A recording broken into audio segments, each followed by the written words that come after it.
dalam melakukan tindak pidana tersebut, apakah tindak pidana tersebut belum atau sudah kadaluarsa dan apakah tindak pidana tersebut medis legal, bahwa jaksa penuntut umum dalam surat dakwaan kedua kumulatifnya pada halaman 12 sampai 13 berkenaan dengan tindak pidana pencucian uang menguraikan sebagai berikut, bahwa pada tanggal 14 November 2024 dan tanggal 15 November 2024 dakwaan Nikita Mirzani dan saksi Ismail Marzuki melakukan pemerasan dan dengan ancaman untuk mencemarkan nama baik dari saksi Reza Bianisari, bahwa perbuatan terdakwa Nikita Mirzani melanggar pasal 3 Undang-Undang Nomor 8 Tahun 2010 tentang tindak pidana pencucian uang.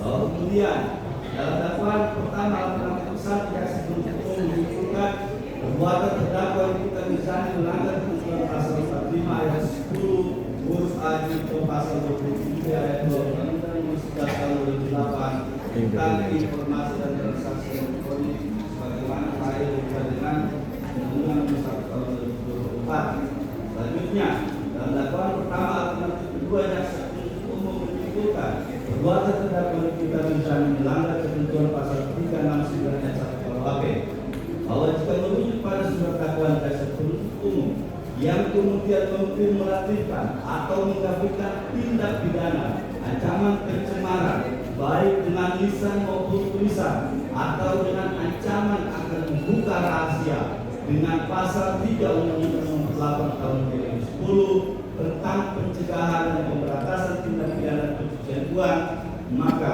terbukti surat dakwaan jaksa penuntut umum merupakan surat dakwaan yang tidak cermat, tidak lengkap dan tidak jelas. Sebab dalam pasal pencucian uang tidak terdapat tindak pidana asal atau predikat crime terkait dengan tindak pidana ancaman pencemaran baik dengan lisan maupun tulisan atau dengan ancaman akan membuka rahasia sebagaimana dalam dakwaan pertama alternatif 1 dan kedua jaksa penuntut umum, bahwa pasal 3 Undang-Undang Nomor 8 Tahun 2010 tentang pencegahan dan pemberantasan tindak pidana pencucian uang berbunyi sebagai berikut: setiap orang yang menempatkan, mentransfer, mengalihkan, membelanjakan, membayar, menitipkan, membawa ke luar negeri, mengubah bentuk, menukarkan dengan mata uang atau surat berharga lain atas harta kekayaan yang diketahuinya patut diduga merupakan hasil tindak pidana sebagaimana dalam pasal 2 ayat 1 dengan tujuan menyembunyikan, menyamarkan asal usul hak kekayaan pidana karena pidana pencucian uang dan seterusnya. Selanjutnya dalam pasal 2 ayat 1 Undang-Undang Nomor 8 Tahun 2010 tentang pencegahan dan pemberantasan tindak pidana korupsi, predikat crime-nya adalah sebagai berikut: hasil tindak pidana adalah harta kekayaan yang diperoleh dari tindak pidana A. korupsi, B. penyuapan, C. narkotika, D. psikotropika, penyelundupan tenaga kerja, penyelundupan migran di bidang perbankan, di bidang pasar modal.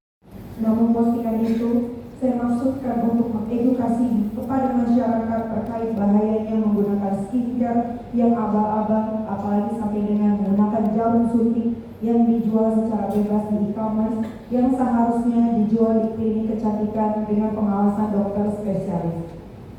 Karena kulit itu adalah titipan dan karunia dari Allah yang harus dijaga, apalagi kulit wajah yang sangat sensitif yang harus benar-benar dijaga, yang merupakan investasi kecantikan yang pertama dilihat oleh sebagian besar manusia pada umumnya.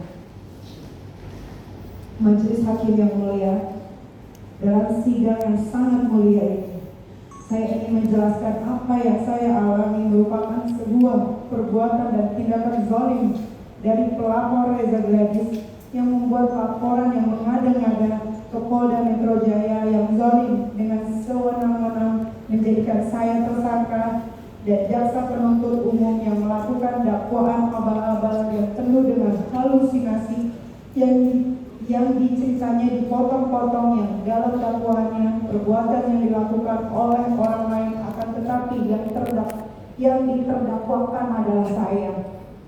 dan saya yang dijadikan korban kezaliman yang penuh dengan diskriminasi dan kriminalisasi.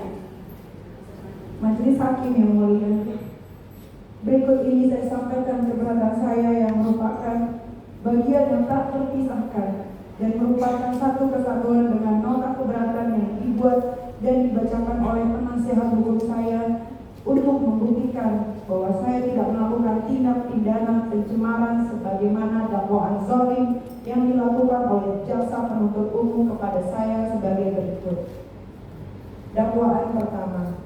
Ke-1, terdakwa Nikita Mirzani didakwa melakukan tindak pidana mereka yang melakukan, yang menyuruh melakukan, dan yang turut serta melakukan perbuatan dengan sengaja dan tanpa hak mendistribusikan dan atau mentransmisikan informasi elektronik dan atau dokumen elektronik dengan maksud untuk menguntungkan diri sendiri dan atau orang lain secara melawan hukum dengan ancaman akan membuka rahasia, memaksa orang supaya memberikan suatu barang yang sebagaimana atau seluruhnya milik orang tersebut atau milik orang lain.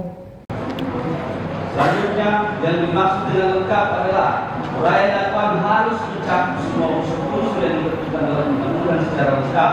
Jangan sampai ada unsur delik yang tidak disebutkan secara lengkap atau tidak diuraikan perbuatan materinya secara tegas dalam dakwaan dengan fakta-fakta yang sebenarnya. Bahwa jaksa penuntut umum melakukan penegakan hukum secara ugal-ugalan terhadap terdakwa Nikita Mirzani.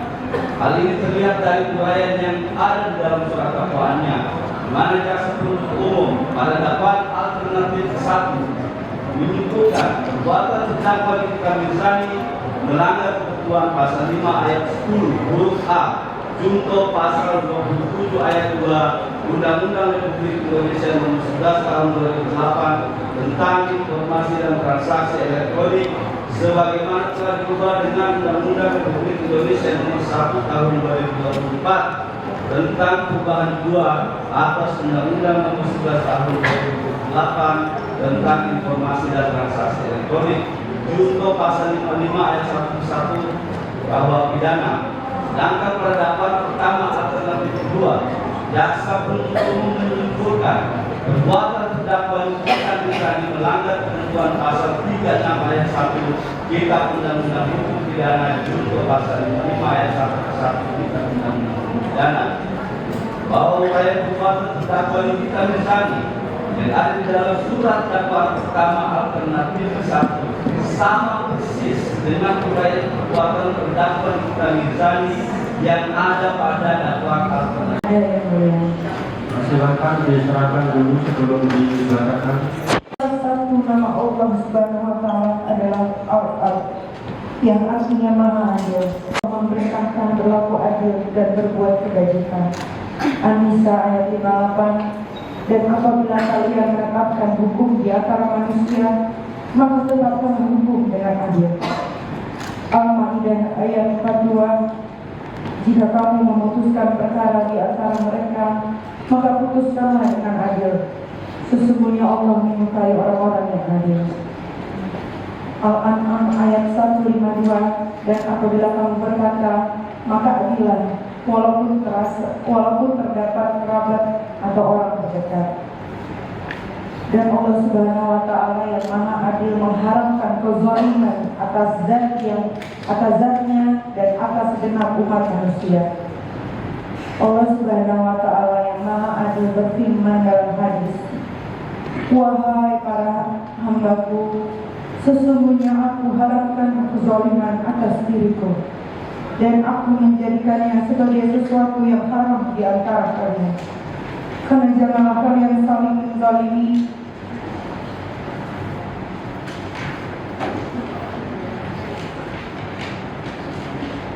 Lalu Rasulullah SAW menegaskan dalam hadisnya, jauhilah oleh kamu sekalian kezaliman, karena kezaliman itu merupakan aneka kegelapan di hari kiamat. Majelis hakim yang mulia, sebelum saya membacakan eksepsi selisih nota keberatan atas dakwaan yang telah dibacakan pada persidangan hari Selasa, tanggal 24 Juni 2025, bahwa saya sebagai terdakwa diberikan hak oleh KUHP untuk menyampaikan nota keberatan atau eksepsi ini. Maka izinkanlah saya menjelaskan terlebih dahulu atas persoalan yang terjadi saat ini yang telah menimpa diri saya, sehingga saya disidangkan di hadapan majelis hakim yang mulia. Yang seharusnya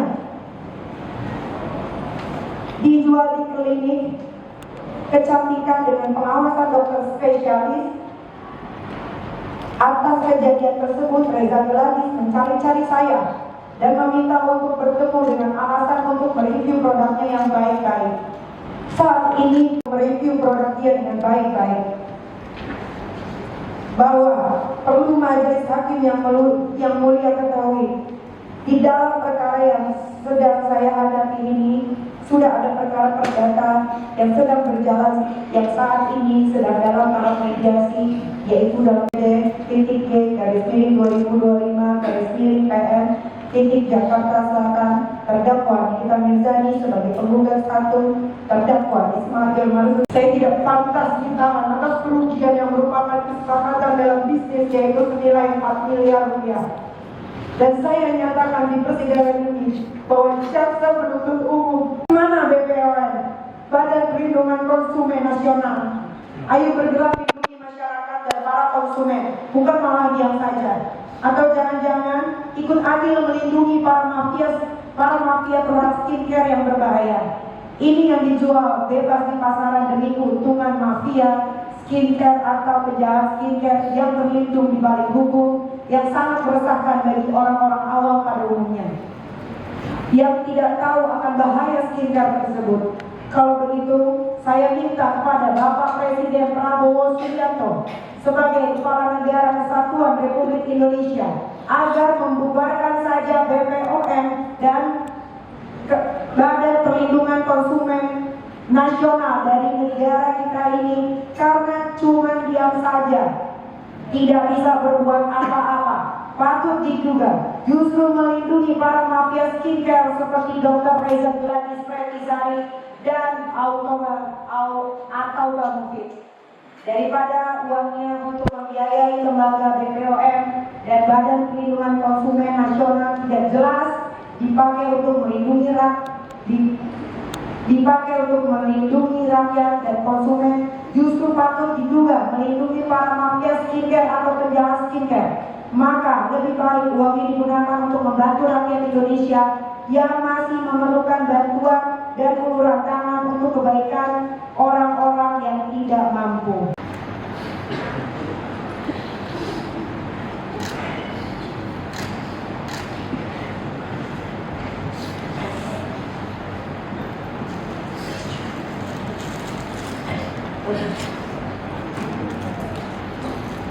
Yang sabar ya nak, dan jangan lupa selalu mendoakan kami yang saat ini masih berjuang untuk tetap teguh memegang kebenaran. Kami juga sangat yakin kebenaran bisa disalahkan tetapi tidak bisa dikalahkan. Na'amanu kunu kawamina lillahi yashuhada abil kisti walaya zrimanakum yasna'anu qaymun al-ala ta'ilun idilun huwa aqrabu lil taqwa wa taqwa la innala kabirum mimma ta'lamun. Artinya, hai orang-orang yang beriman, hendaklah kamu menjadi orang-orang yang selalu menegakkan kebenaran karena Allah, menjadi saksi dengan adil, dan janganlah kebencian terhadap satu kaum atau golongan mendorong kamu untuk berlaku tidak adil. Berlaku adillah, karena keadilan itu lebih dekat dengan takwa, dan bertakwalah, karena Allah sesungguhnya Allah Maha mengetahui akan segala yang kamu kerjakan. Jakarta, 1 Juli 2025. Wassalamualaikum warahmatullahi wabarakatuh. Waalaikumsalam.